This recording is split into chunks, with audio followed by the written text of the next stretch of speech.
não é difícil você perceber quando um certo agente político, agente social, agente histórico, está louco. Não é difícil. Ou seja, ele não sabe do que está falando. E ele vive no mundo imaginário. Não é isso? Então, por exemplo, eu escrevi um artigo, vocês podem procurar, que eu estava analisando lá uns textos do Leonardo Boff, em que ele dizia o seguinte, que São Francisco de Assis foi muito mais do que um reformador, ele foi um revolucionário.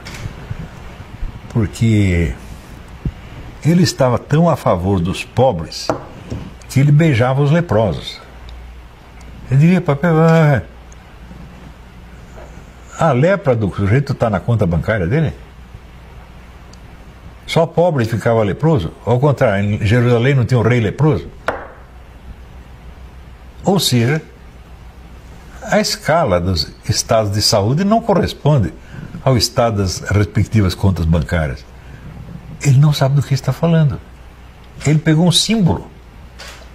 Você pode usar, por exemplo, o beijo ao leproso como um símbolo, né, da total ausência de preconceito, da total ausência de orgulho, né, da grande humildade do caso, do amor verdadeiro. Tudo isso sim. Mas isso não é um indício da luta de classes.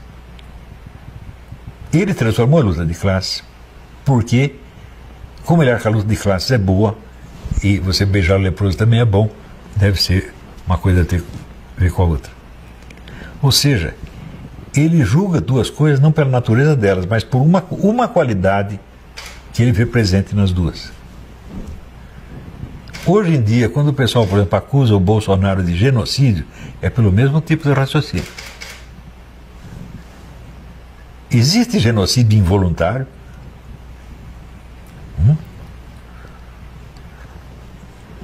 É possível um genocídio involuntário? Pensa bem.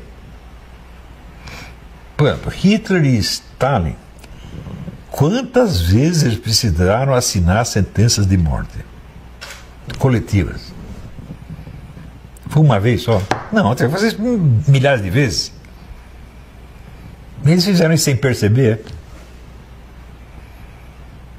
Portanto, um genocídio, evidentemente, é um plano de extinção de uma determinada comunidade, né, que pode ser definida racialmente, religiosamente, politicamente, geograficamente, culturalmente.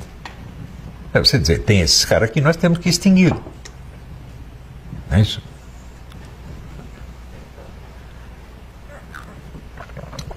Suponha que o Bolsonaro tivesse feito assim um plano de, não, nós vamos diminuir aqui a população do Brasil, vamos reduzir a população, né? Então nós vamos pedir aos chineses que soltem um vírus e daí nós não vamos dar vacina para os caras. Você acha concebível um treco desse? Então, o simples uso da palavra genocídio é totalmente absurdo, não tem nada que ver. Mas você pega o uso próprio da palavra, que tem conotações hediondas, usa a palavra em sentido impróprio ou figurado e dá a mesma conotação. Você está entendendo? Isso é a mesma coisa que você dizer que xingar uma pessoa equivale a quebrar a perna dela. Você me agrediu. Não é isso? Ele fez o quê? Bati em você? Não, o cara me xingou. Então,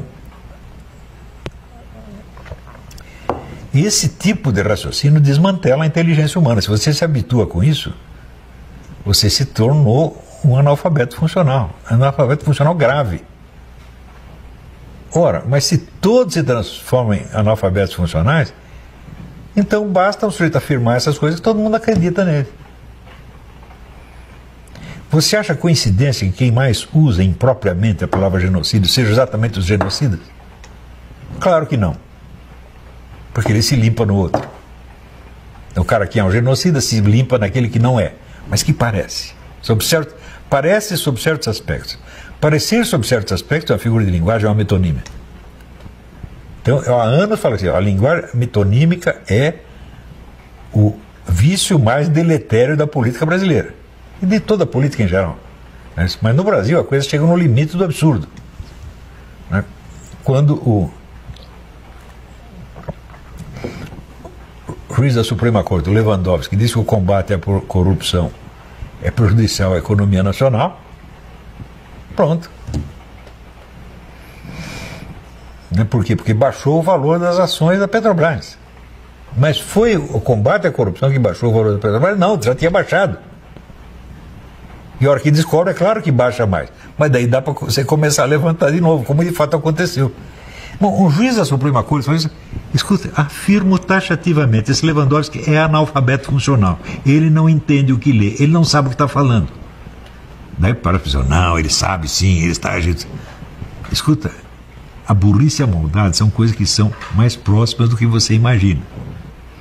Um cara desse não tem inteligência, ele tem astúcia. Astúcia é se fazer de inteligente para impressionar os outros. Ou para se enganar a si mesmo. Isso eles sabem fazer. Inteligência não tem nenhuma. Eu peguei outro dia frases dessa dona Carmen Lúcia, é igualzinha. São todos analfabetos funcionais, um por um. Eles são produto típico da Universidade Brasileira, pô. Agora, vocês não vendo que eles estão querendo caçar os direitos políticos do Weintraub porque ele disse que existe tráfico de droga nas universidades, que é um fato amplamente comprovado, que a própria mídia toda hora descoberta a rede de narcotráfico na universidade e tal.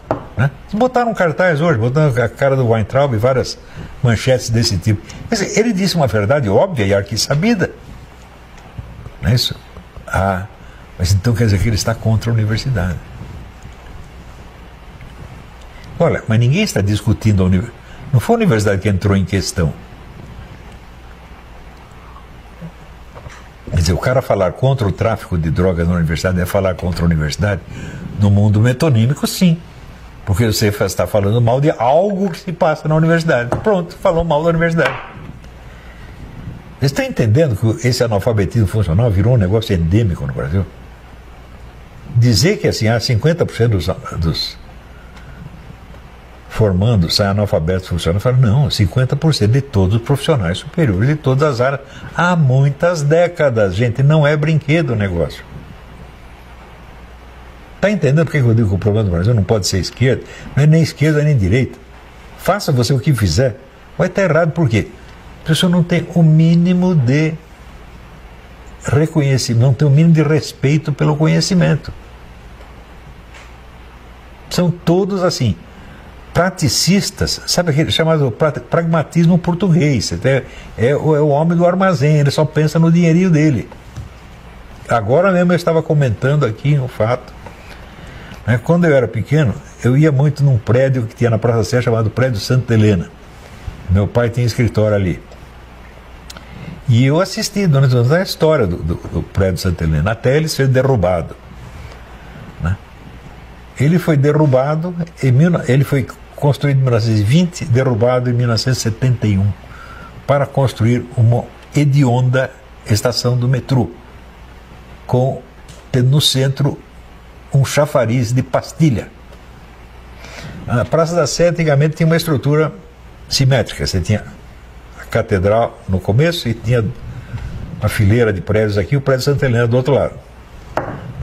E embaixo tinha uma pracinha, e no meio tinha o Marco Zero, etc, etc. Está tudo um negócio geométrico.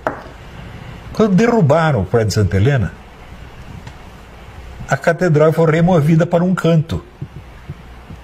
Quebrou a simetria total. Ou seja, a presença da catedral perdeu o sentido ali. Agora, isso foi feito pelo prefeito Figueiredo Ferraz. Eu o teria enforcado. Dependesse de mim, né? Se eu fosse um juiz, o prefeito fez isso, está condenado à forca. Pior disso foi o prefeito anterior. O pessoal falava bem dele e bem do prefeito anterior, Prestes Maia. Por quê? Atrás da Praça da Sé tem a Praça Clóvis Bevilacqua, que estava planejada para ser o Paço Municipal. Ali ia ficar a prefeitura e você tem um largo na frente que é o Largo da Prefeitura, né? O Prestes Maia transformou aquilo ali em terminal de ônibus. Ou seja, todo o pessoal que vinha dos bairros descia do ônibus ali. Então, olha que coisa democrática. Ele abriu o centro para a população pobre, né? Eu digo, o que a população pobre ia fazer no centro? Alguém morava ali? Não. Alguém tinha emprego ali? Não.